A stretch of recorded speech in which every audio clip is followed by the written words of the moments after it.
On the flight deck, listeners are manning up for the podcast launch.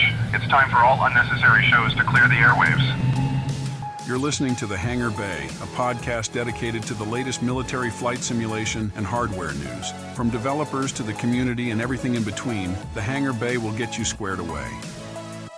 Welcome down to the Hangar Bay, your source for the latest news that every military flight simulation pilot can use. Today is Sunday, July 7th, 2024. I'm your host, Tumanji, and thank you for joining me for another episode of the Hangar Bay.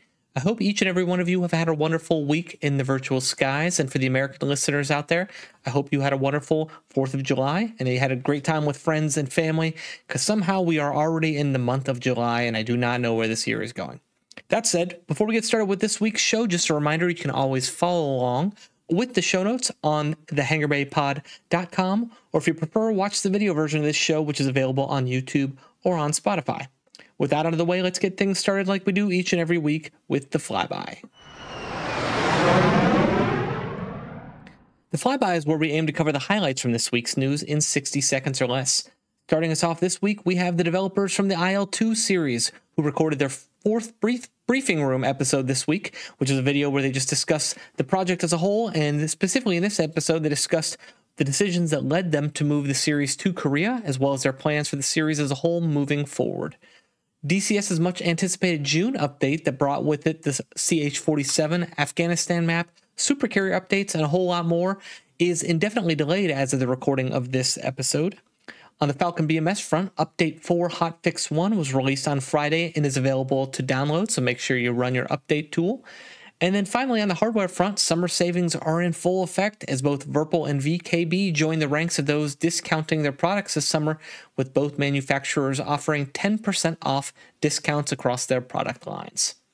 All right, that was a few of the bigger stories for this week. Stick around for the full show where we'll cover these stories in more detail, as well as the rest of this week's news.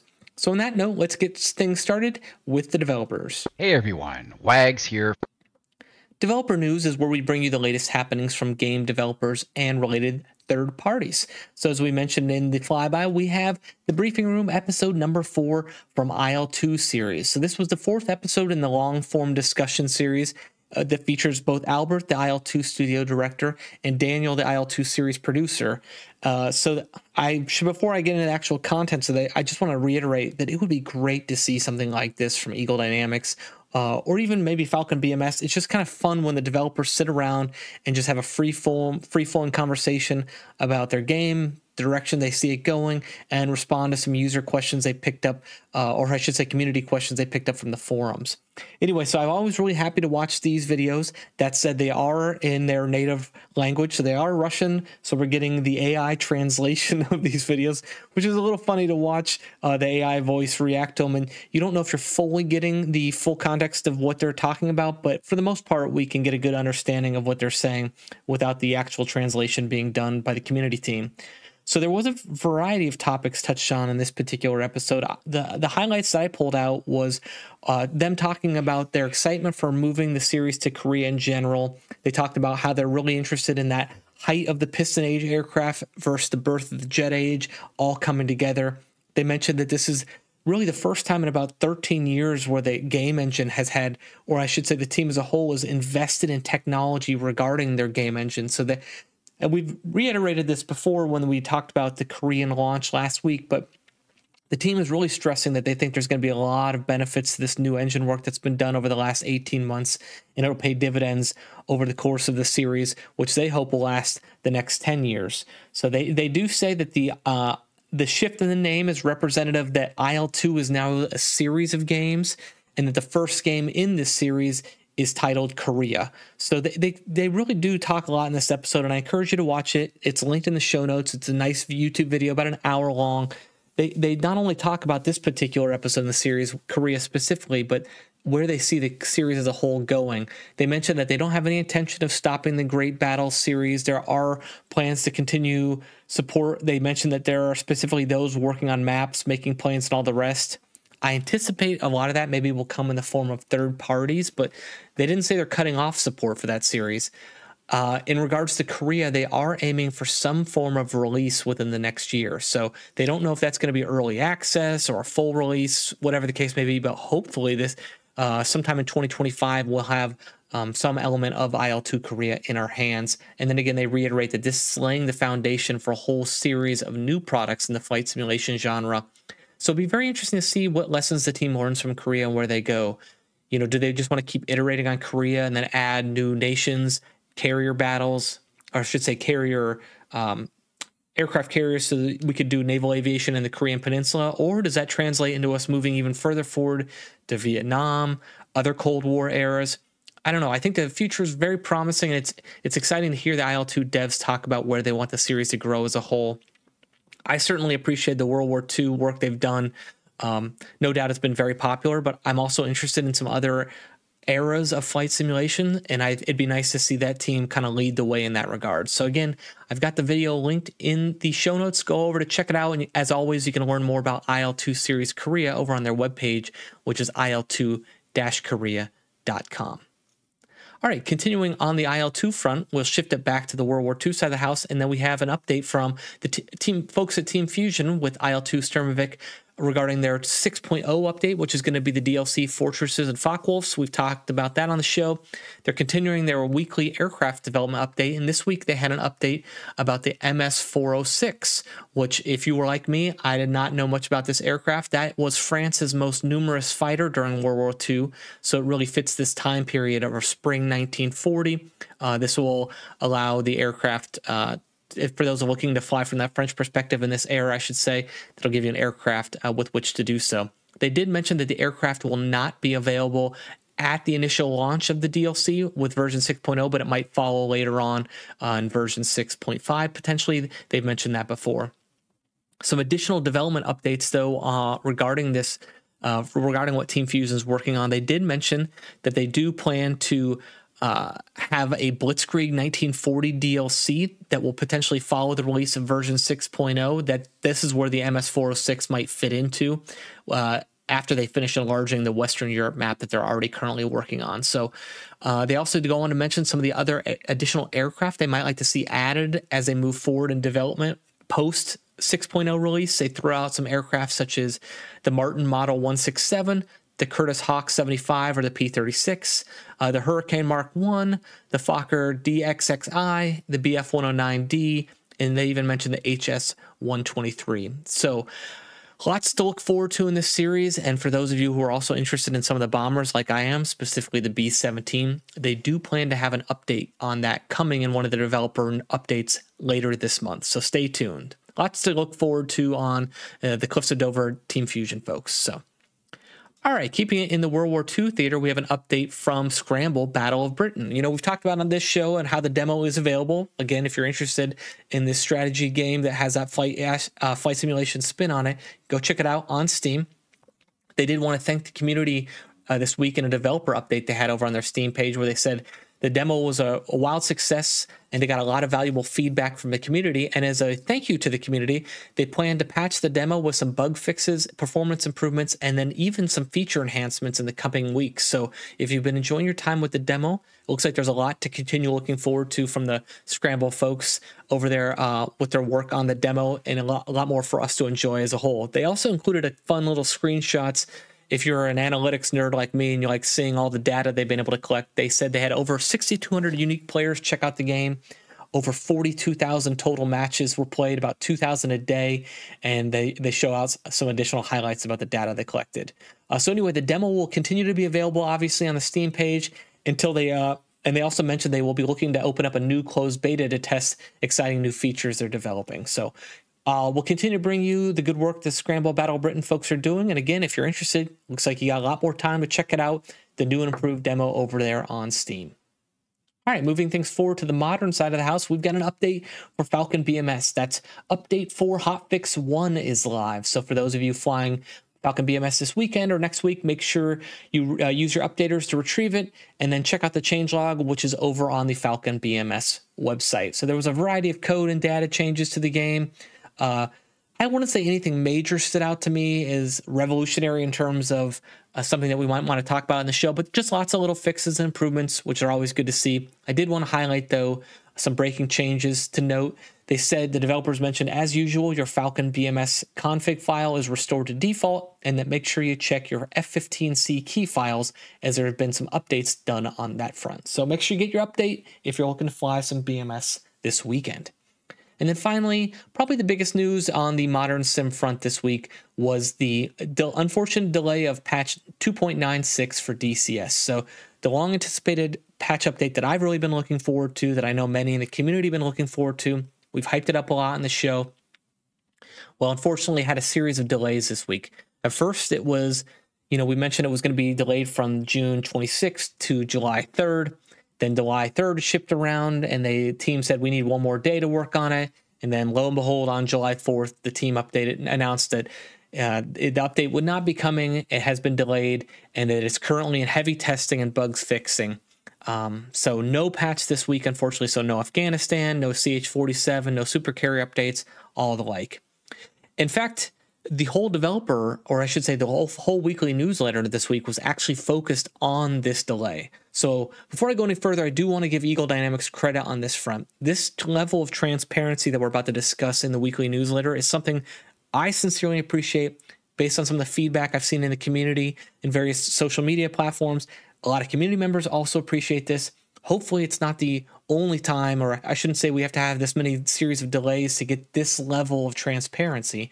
I want to give kudos to Eagle Dynamics for showing that, and hopefully we can kind of continue to see some of that moving forward. That said, what exactly did they say in this newsletter? Well, they basically mentioned the fact that the patch just kind of manifested into this larger and larger release that just kept having content added to it. And while they were confident they could hit that, they ran into a series of showstoppers right before the product was going to launch, and then these unforeseen events prevented them from meeting the schedule. So they actually go into some pretty explicit detail in this newsletter, talking about what the timeline was, the sequence of events that prevented them from getting there. If you're interested in any of that, I've put the full text of the newsletter in the show notes, and they actually go into explicit detail about what they're hoping to fix. I think we mentioned on the show last week a fix to the DCS F-15E Strike Eagle radar community fix. Well, one highlight in the newsletter this week was they do have a fix for that in this patch. So whenever this patch does go live, we'll have that in addition to all the other content coming our way. So you might be asking, okay, that's great. When are we actually going to get our hands on this? Well, the quote was from Eagle Dynamics, quote, "A new date will soon be announced on our Discord and other social media channels once we have a very high confidence in it. We would like to thank you and the community, our third-party developers, and especially Heatport for their cooperation, rapid feedback, and updates on their aircraft." So, end quote. That really means we don't know. As I mentioned in the upfront, it's indefinitely delayed. We mentioned that in the flyby. So this is a waiting game. And I think a lot of us would rather Eagle Dynamics take their time to release a solid product that's as bug-free as possible, considering the size of this update. Certainly disappointing. I, too, was looking forward to getting my hands on some of these great updates coming our way. If you're actually wondering when this will come out, well, I'm planning to be on vacation again for another week and a half at the end of this month. So that's probably when it's going to come out, right? When I'm not in a position to talk about it. So we'll see. Obviously, as soon as I know something, I'll mention it on my Twitter account, the Hangar Bay Pod, or we'll discuss it on the show. So unfortunate delay, but I appreciate the transparency from Eagle Dynamics. And if you want to learn more about this and see the specifics of what they said, check out the show notes or head on over to the DCS webpage and pull up this week's weekly newsletter. So that wraps things up on the developer front. Let's shift it over to the hardware side of the house. Flight controls. Flight controls. If you can move it, toggle it, push it, or rotate it, hardware news is where we're going to talk about it.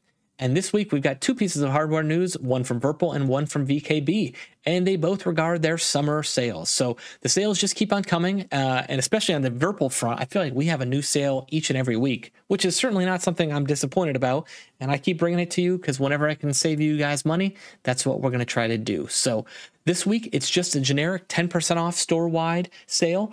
The kicker is if you spend over $500, pounds or euros, you're going to get free shipping as well. So if you've kind of been on the fence about placing a big Virpil order, this looks like it's a pretty good week to do so. So head on over to their website. That's virpil-controls.us.com, virpil-controls.co.uk, or virpil-controls.eu to learn more about what you might be interested in picking up or place your order if you feel so inclined. And on the VKB front, it's an anniversary sale. So VKB doesn't really generally do sales quite that often. They're mostly restricted to the holiday time frame. So this was kind of a nice surprise.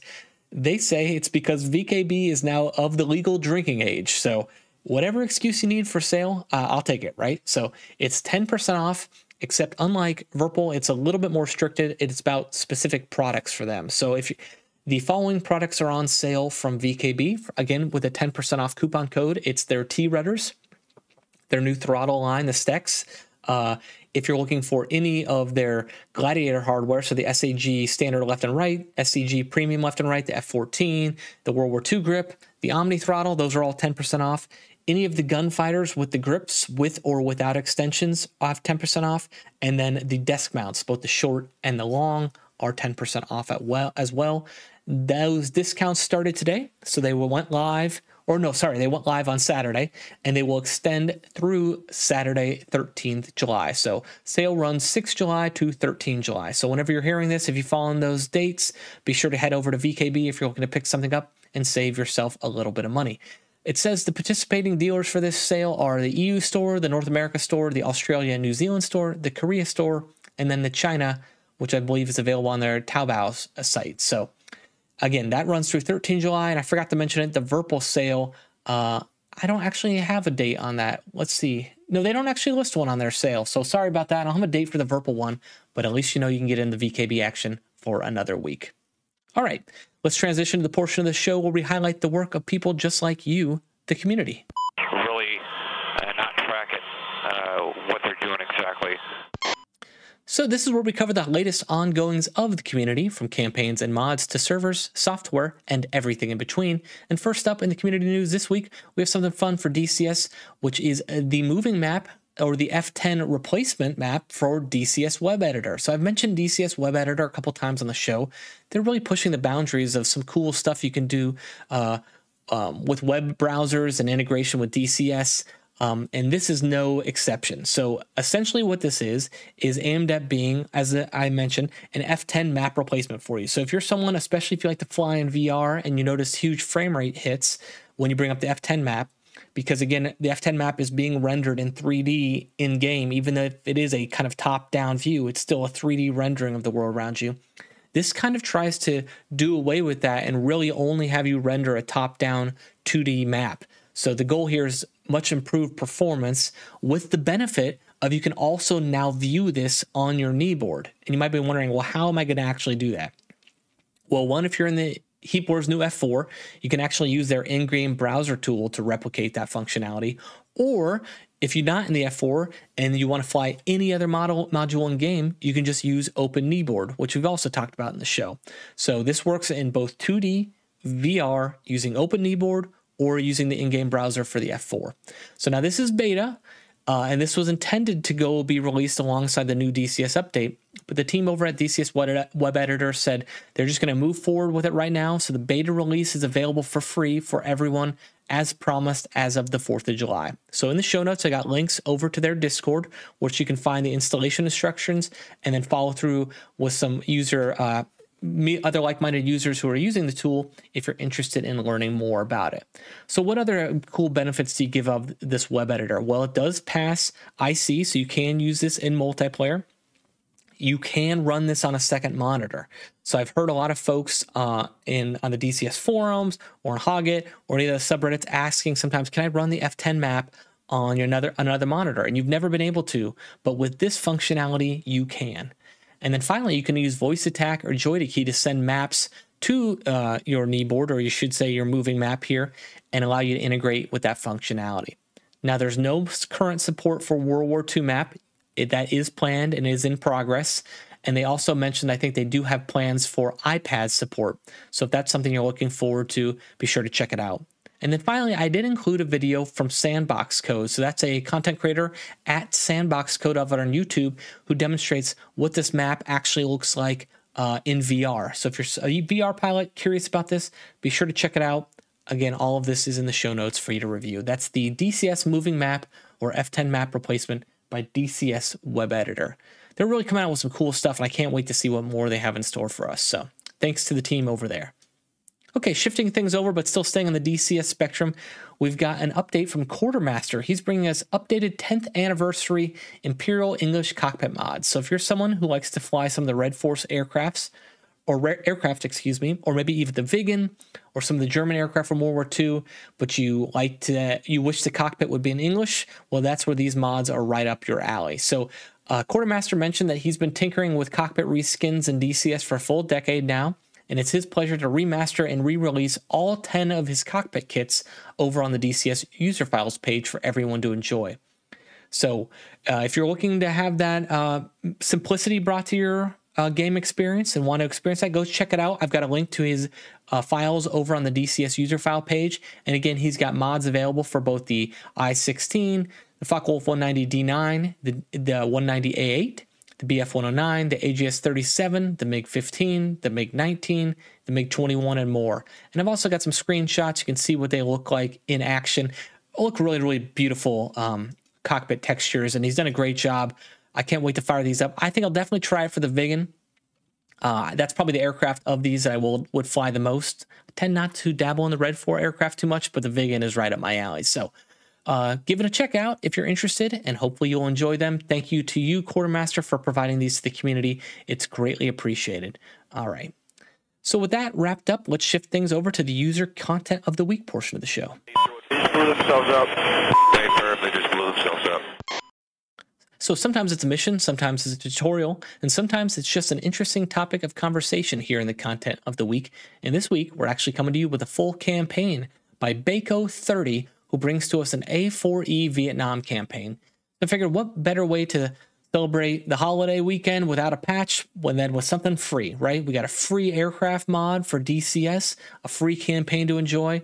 So you don't even have to own DCS, or have paid a cent, I should say, to enjoy this user content of the week. Go download the A4E mod and then check out this A4EC Vietnam campaign from Baco. So it's got over 2,500 downloads on the DCS user file page, which is incredibly impressive. The features are the 7-mission campaign for this outstanding community mod, as they say. They've been inspired by the books and stories about the Vietnam War. They've got installation instructions. Essentially, all you need to do is open the zip file and drop it in your Save Games DCS folder. And there's also a link to a mod for the F4 if you want it, and as well as the MiG-19. I shouldn't say mods, but they have some skins that you might want to download and install for both of those aircraft if you want to make them look a little bit more era-specific, if you will. So got some cool screenshots of what this campaign looks like in action. You can see what the deck will look like when you position your A4 ready for launch on the carrier. This is one I'm really looking forward to checking out. It's really incredible, all the work that folks like you do in the community, and I'm happy to share that. And then this week, our thanks goes to you, Baco 30. Can't wait to check out this A4E Vietnam campaign for DCS. All right, moving right along. It's time already for the Simpit Spotlight. Yeah, we're going really quick this week. You don't see any big stream of flames or smoke coming out, do you? So that's right. It's time for my favorite segment of the show, where we highlight a community member's personal Simpit setup, no matter how simple or complex, to celebrate the joy of flying from home. And this week, we have a really great username, Mr. Danny Provolone, who came to us in Reddit with the title, "Finally, It's Complete," for now, which I totally respect. So he talks about, or I should say they talk about their development of their Simpit from just starting off with some Logitech rudder pedals to accompany their X52 HOTAS, and they thought at the time, oh man, my setup was complete. And then they added track IR, and they were like, oh no, I'm really done. And then they added another monitor, and like, that's it, I'm not going any further.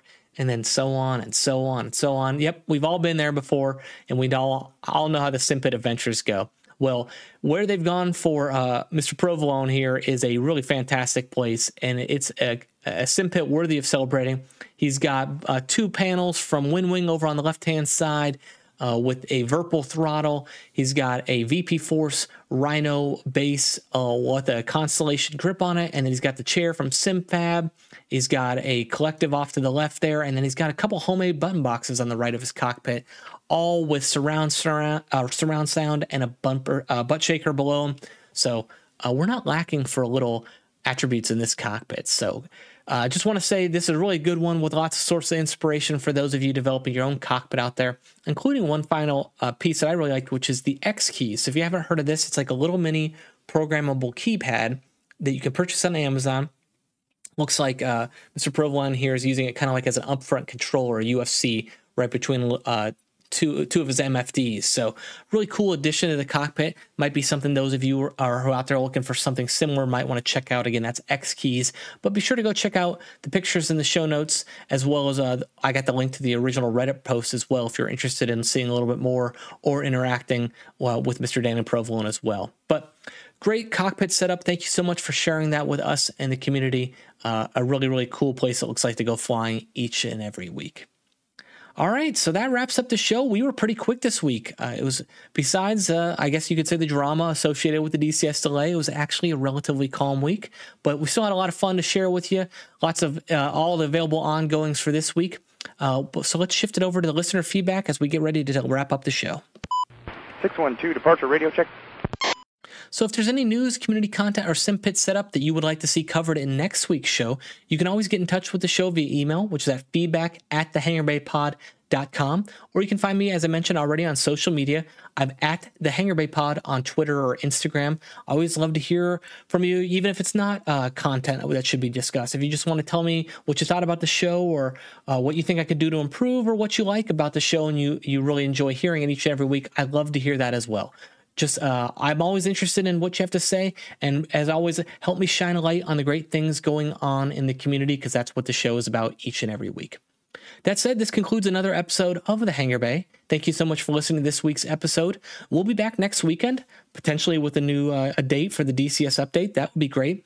And then we'll be back to cover all the latest news to get you squared away with what's going on in the world of military flight simulation and hardware. But until then, think about what you put out into the world and make it a better place. Bye, everybody. Roger that. Let's go down low on the deck. Unload 500 knots. Let's get out of here. The missile knows where it is at all times. Oh, I'm sorry. What I meant to say is that you can find the video show on YouTube or on Spotify at the Hangar Bay Pod. The audio show is available on all major podcast providers. You can contact the show via email, feedback@thehangarbaypod.com, or on Instagram and Twitter at the Hangar Bay Pod. Show notes and links to everything discussed on this week's show are available at thehangarbaypod.com. It takes a lot more than just fancy flying.